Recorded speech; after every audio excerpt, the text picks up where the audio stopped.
What's going on, guys? Welcome to another video, and today we're gonna be talking about master's degrees. And master's degrees is honestly one of the most popular questions when it comes to our engineering journeys. And I don't blame you, because master's degrees it's a big deal. It's a big commitment of time and money. Who knows, maybe you're trying to get a master's and you don't even know whether or not it's going to be useful. Some people just want to get a master's just because they think they're going to need one. And so in this video, I'm actually going to give you a couple of other perspectives that you would take into account, or that I want you to consider when you are making the decision of getting a master's.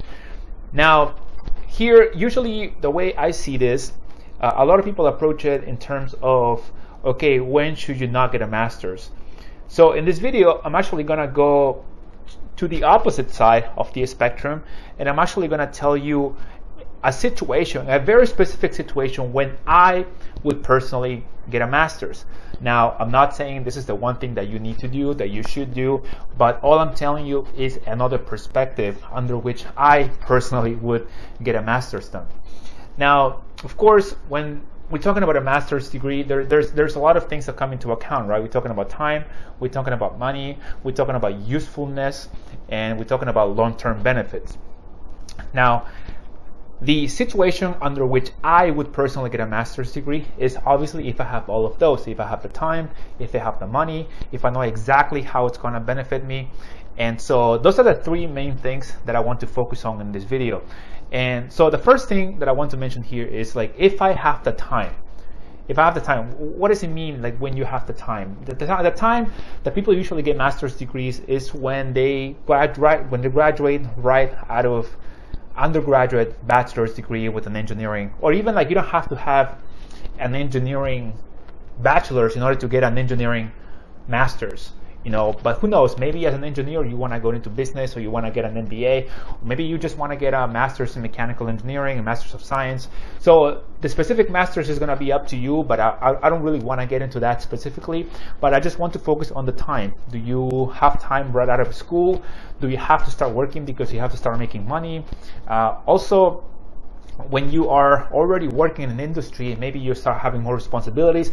As you grow older, obviously you have a lot more on your plate. So at that point, it's going to be a lot more difficult to make a master's possible unless you really want it, and then you really do have to make the time for it. So it's just going to be depending on your priorities and how important a master's is for you. Now, so personally, I would get the master's, or I would make time for a master's degree if I know, number one, if I have the money. That's one of the things that we run into a lot. Personally, and this is just me, I would never get loans, student loans, or borrow money to get a master's degree. And the reason I'm saying this is because there's a lot of different ways that you can make that happen. And no, I'm not taking money for granted. I know that we have to earn it. So a couple of ways that you can make this happen is by getting grants, by working for the school.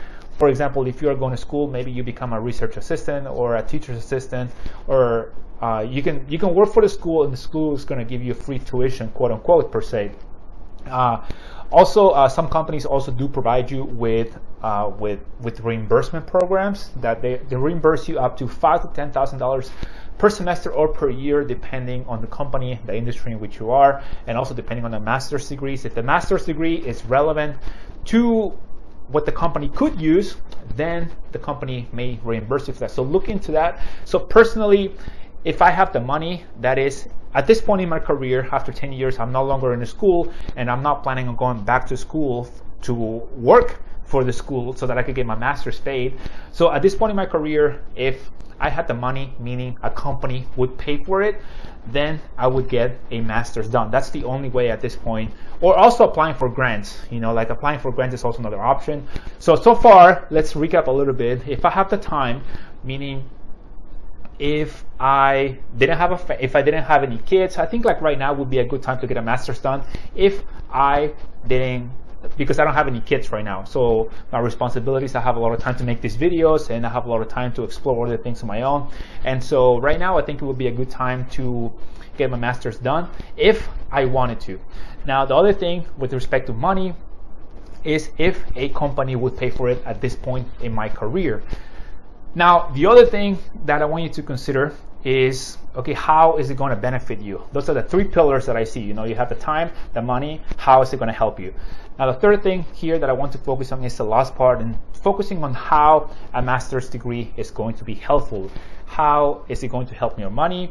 Is it going to help you, maybe, who knows, maybe even pivot to another career? A lot of engineers actually do end up doing that. Let's say if you are let's say if you're in mechanical engineering and you want to get into the aerospace industry, but your experience is not so much aerospace, then you can perhaps get a master's in aerospace that could get you into the aerospace industry, or in vice versa. Maybe if you are in the aerospace industry and you want to get into computers, maybe you can get a master's in computer science or software engineering or anything software computer related. So these are just some examples that I'm showing you here on how a master's degree can help you pivot in your career. And those are just two examples. Another one could be also if you want to pivot into business, into the business world, then maybe an MBA or maybe engineering management or something along those lines could help you go in that direction. So ask yourself how a master's degree is going to be useful to you.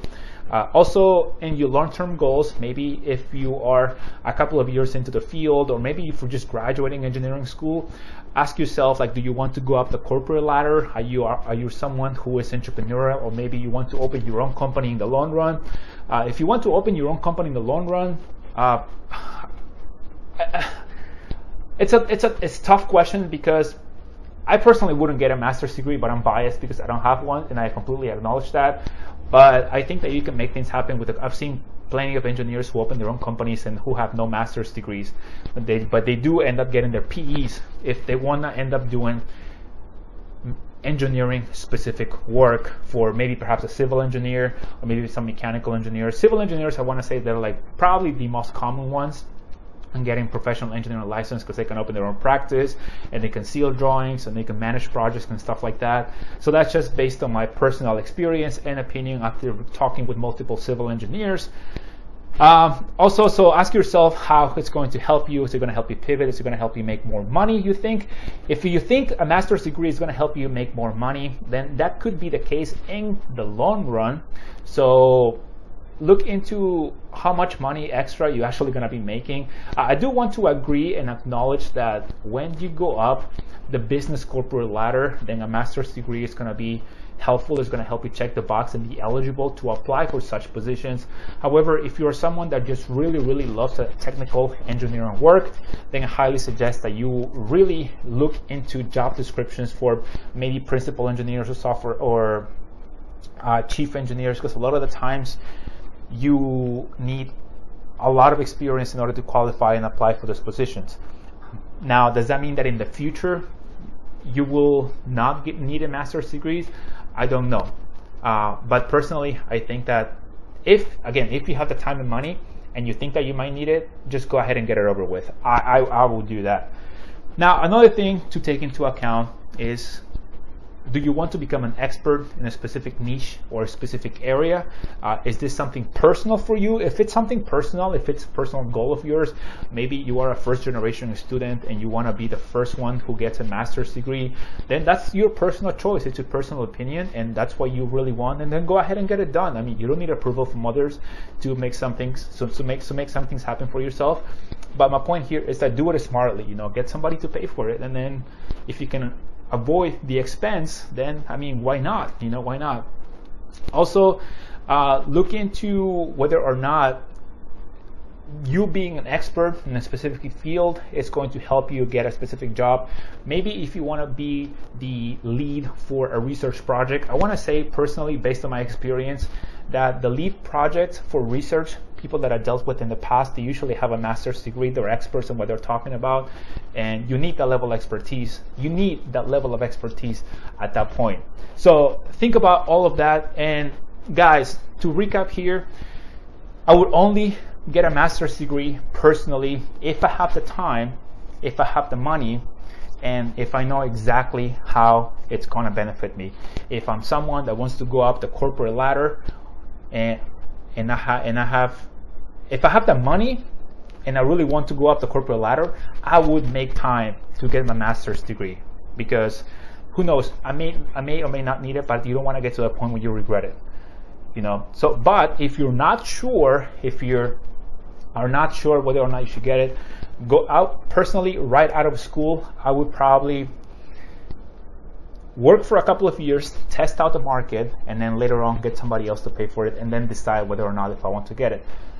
If you are, I know that I'm ranting here, guys, but there's a lot of things that we need to consider. If you are in school right now and you have someone that, if your school is going to pay for it, if you have grants, if you have scholarships that are going to pay for your master's, and it's only going to take you an extra year, just go ahead and get it over with. I personally would just get it over with if I would have been in that scenario. So I know there's a lot of things to take into account here, guys, but that's just the nature of the master's. That's just the nature of the beast. It's a very complicated subject, and there's a lot of different angles through which you can look at this simple one situation, because it's a big commitment. But I do think the bottom line is going to come to your why. The root of everything else is going to come to you knowing how exactly a master's degree is going to help you and why exactly it is that you're getting it.